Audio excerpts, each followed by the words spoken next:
ಧರ್ಮಸ್ಥಳ ಪ್ರಕರಣಕ್ಕೆ ಸಂಬಂಧಪಟ್ಟಂತೆ ಒಂದು ಕಡೆಯಲ್ಲಿ ಎಸ್ಐಟಿ ತನ್ನ ತನಿಖೆಯನ್ನು ನಡೆಸ್ತಾ ಇದೆ, ಮತ್ತೊಂದು ಕಡೆಯಲ್ಲಿ ಬುರುಡೆ ಕೇಸ್ನಲ್ಲಿ ಈಗ ವಿಡಿಯೋ ಬಾಂಬ್.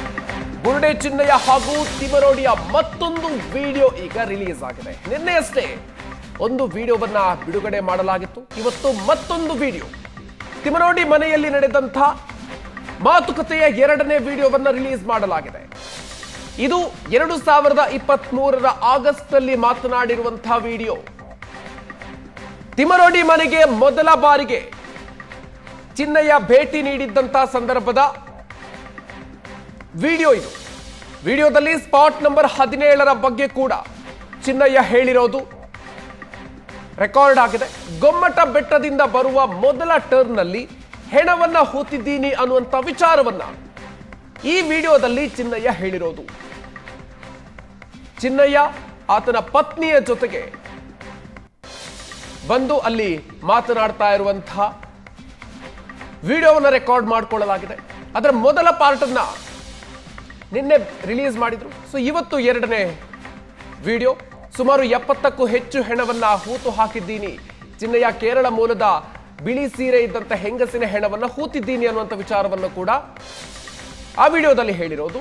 ಅದು ಸ್ಮಶಾನ ಜಾಗ ಅಲ್ಲ, ತರಕಾರಿ ಗಾಡಿಯಲ್ಲಿ ಹೆಣವನ್ನ ತಂದು ಹೂತಿದ್ದೀನಿ. ನೇತ್ರಾವತಿಯ ತೀರದಲ್ಲಿ ಹೆಣ ಹೂತು ಹಾಕಿದ್ದಕ್ಕೆ ಲೆಕ್ಕವೇ ಇಲ್ಲ. ಪ್ರಾಥಮಿಕ ಶಾಲೆಯ ಹಿಂಭಾಗ ಭಟ್ರ ಮನೆಯ ಬಾವಿಯಲ್ಲಿ ಹೆಣ ಸಿಕ್ಕಿತ್ತು. ಈ ಅಂಶಗಳನ್ನ ಈ ವಿಡಿಯೋದಲ್ಲಿ ಹೇಳಿರೋದು ರೆಕಾರ್ಡ್ ಆಗಿದೆ. ಇನ್ಸ್ಟಾಗ್ರಾಮ್ನಲ್ಲಿ ಈ ವಿಡಿಯೋವನ್ನ ಪೋಸ್ಟ್ ಮಾಡಲಾಗಿದೆ. ನಿನ್ನೆ ಒಂದು ವಿಡಿಯೋವನ್ನ ಬಿಟ್ಟಿದ್ರು, ಇವತ್ತು ಮತ್ತೊಂದು ವಿಡಿಯೋ. ಮೊದಲ ಬಾರಿಗೆ ಚಿನ್ನಯ್ಯ ಮಹೇಶ್ ಶೆಟ್ಟಿ ಮನೆಗೆ ಬಂದಂತಹ ಸಂದರ್ಭದಲ್ಲಿ ರೆಕಾರ್ಡ್ ಮಾಡಿರುವಂತಹ ವಿಡಿಯೋ ಅಂತ ಹೇಳಿದೀಗ ಇದನ್ನ ರಿಲೀಸ್ ಮಾಡಲಾಗ್ತಾ ಇದೆ. ಸ್ವತಃ ತಾನೇ ಈ ಎಲ್ಲ ವಿಚಾರಗಳನ್ನ ಚಿನ್ನಯ್ಯ ತನ್ನ ಮುಂದೆ ಬಂದು ಹೇಳ್ಕೊಂಡಿದ್ದಾರೆ ಅಂತ ಹೇಳಿಕೊಂಡು ಮಹೇಶ್ ಶೆಟ್ಟಿ ತಿಮರೋಡಿ ಅವರು ಅದಕ್ಕೆ ಸಂಬಂಧಪಟ್ಟಂತ ವಿಡಿಯೋಗಳನ್ನು ಬಿಡುಗಡೆ ಮಾಡ್ತಿದ್ದಾರೆ.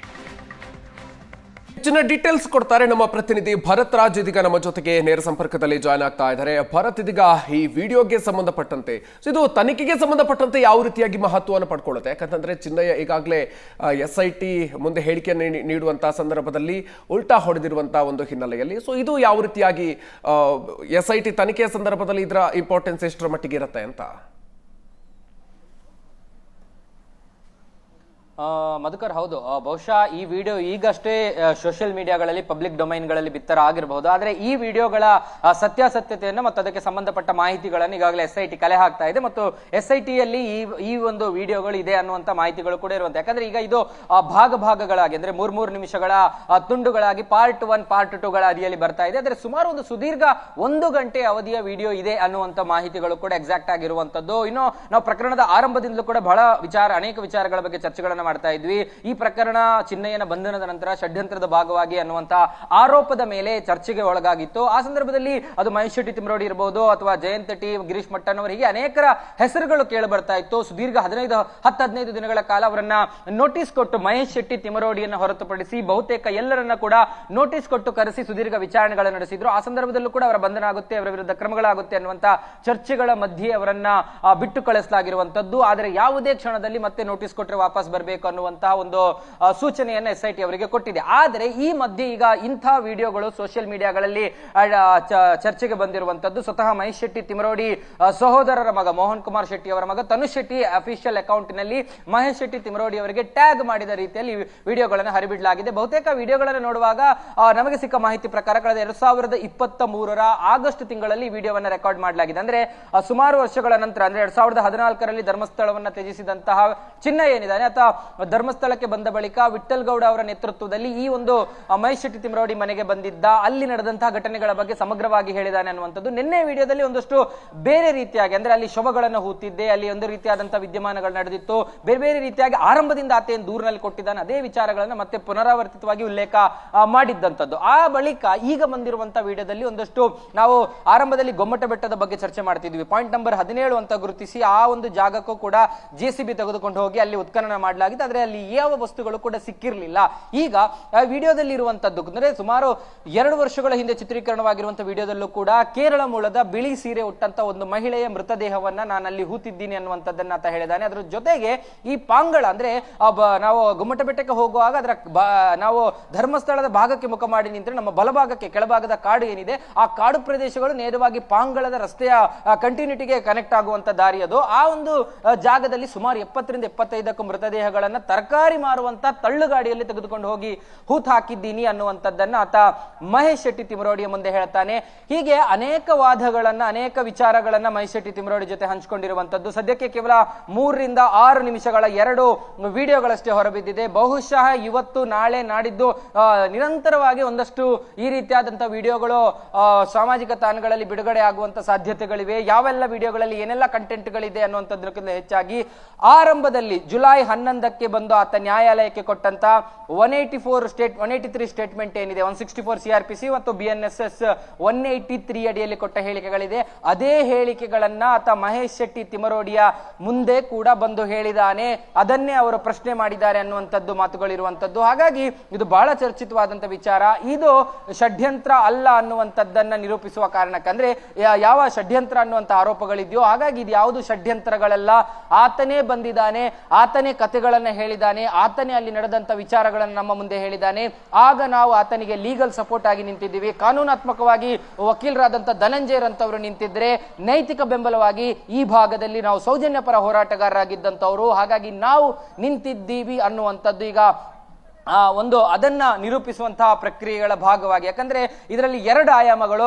ಒಂದು ಆಯಾಮಗಳಲ್ಲಿ ಆ ಒಂದು ಕಡೆಯ ವಾದ ಇರುವಂತದ್ದು ಈ ಷಡ್ಯಂತ್ರ, ಇದು ಷಡ್ಯಂತ್ರದ ಭಾಗವಾಗಿ ಅವರೆಲ್ಲ ಚಿನ್ನಯ್ಯನನ್ನ ಬಳಸಿಕೊಂಡು ಕೆಲಸಗಳನ್ನ ಮಾಡಿಸಿದ್ದಾರೆ ಅನ್ನುವಂಥದ್ದು. ಆದರೆ ಈ ಭಾಗದ ಆಯಾಮಗಳಿರುವಂತದ್ದು ನಾವು ಚಿನ್ನಯ್ಯನ ಜೊತೆಗೆ ಸೇರಿ ಮಾಡಿದಂತ ಷಡ್ಯಂತ್ರ ಅಲ್ಲವೇ ಅಲ್ಲ. ಚಿನ್ನಯ್ಯ ನಮ್ಮಲ್ಲಿಗೆ ಬಂದಿದ್ದ, ಅಲ್ಲಿನ ವಾಸ್ತವತೆಗಳನ್ನ ಹೇಳಿದ್ದ, ಆತ ಅಲ್ಲಿ ಸ್ಯಾನಿಟೈಸೇಷನ್ ವರ್ಕರ್ ಆಗಿದ್ದಂಥದ್ದು ವಾಸ್ತವ.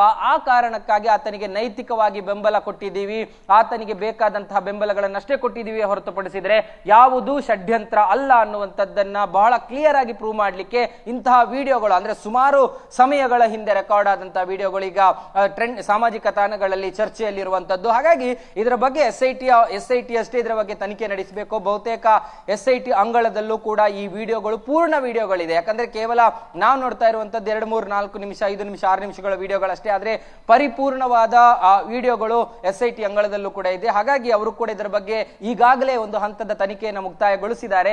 ಮುಂದಿನ ದಿನಗಳಲ್ಲಿ ಮೊಬೈಲ್ ರಿಟ್ರೀವ್ ಇರಬಹುದು ಅಥವಾ ಬೇರೆ ಬೇರೆ ಸಾಕ್ಷ್ಯಗಳೇನಾದ್ರೂ ಸಿಕ್ಕರೆ ಅದು ತನಿಖೆ ಮತ್ತೊಂದು ಮಜಲುಗಳನ್ನ ಪಡ್ಕೊಳ್ಬಹುದು, ಮತ್ತೊಂದು ಆಯಾಮಗಳನ್ನ ಪಡ್ಕೊಳ್ಬಹುದು. ಆದ್ರೆ ಈ ವಾದಗಳಿಗೆ, ಈಗ ಸಿಗ್ತಾ ಇರುವಂತಹ ವಾದಗಳಿಗೆ ಯಾವ ರೀತಿಯಾದಂತಹ ಮನ್ನಣೆಯನ್ನ SIT ಕೊಡುತ್ತೆ ಮತ್ತು ಇದರಲ್ಲಿ ಈಗಾಗಲೇ ನ್ಯಾಯಾಲಯದಲ್ಲಿ ಹೈಕೋರ್ಟ್ ನಲ್ಲಿ ಇರುವಂತಹ 2 ಅರ್ಜಿಗಳ ವಿಚಾರಣೆ ಸಂದರ್ಭದಲ್ಲಿ SIT ಪರ ವಕೀಲರು ಜಸ್ಟಿಸ್ ನಾಗಪ್ರಸನ್ನ ಅವರ ಪೀಠದ ಎದುರು ಒಪ್ಪಿಕೊಂಡಿದ್ದಾರೆ.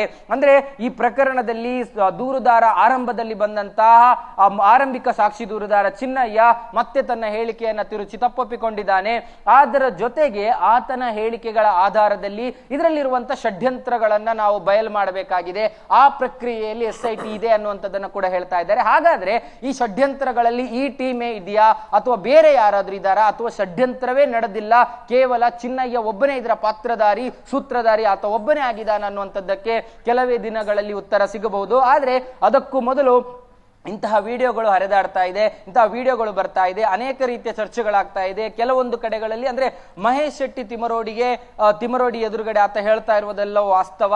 ಅದ್ರ ಜೊತೆಗೆ ತಿಮರೋಡಿ ಆತ ಹೇಳಿದ ಕಥೆಗಳನ್ನ ಕೇಳಿಬಿಟ್ಟು ಆತನಿಗೆ ಬೆಂಬಲವಾಗಿ ನಿಂತಿದ್ದಾರೆ ಅನ್ನುವಂತ ಮಾತುಗಳು ಒಂದು ಭಾಗದಲ್ಲಿ ಇದ್ರೆ, ಅದರ ಜೊತೆಗೆ ಇದೆಲ್ಲವೂ ಕೂಡ ಕ್ರಿಯೇಟೆಡ್ ಅನ್ನುವಂತ ಚರ್ಚೆಗಳು ಕೂಡ ಒಂದು ಭಾಗದಲ್ಲಿದೆ. ಹಾಗಾಗಿ ಯಾವ ಚರ್ಚೆಗಳಲ್ಲಿ ವಾಸ್ತವತೆಗಳಿದೆಯೋ ಅದು ತನಿಖೆಯಿಂದ ಮಾತ್ರ ತಿಳಿದು ಬರಬೇಕಾದಂತ ಸತ್ಯ. ಹಾಗಾಗಿ ಅದೆಲ್ಲವನ್ನ ಕೂಡ SIT ತನಿಖೆ ಮಾಡ್ತಾ ಇದೆ.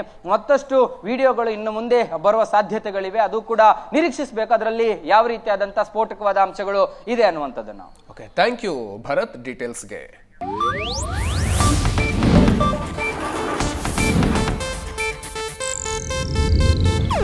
ಇದು ಏಷ್ಯಾನೆಟ್ ನ್ಯೂಸ್ ನೆಟ್ವರ್ಕ್ ಪ್ರಸ್ತುತಿ.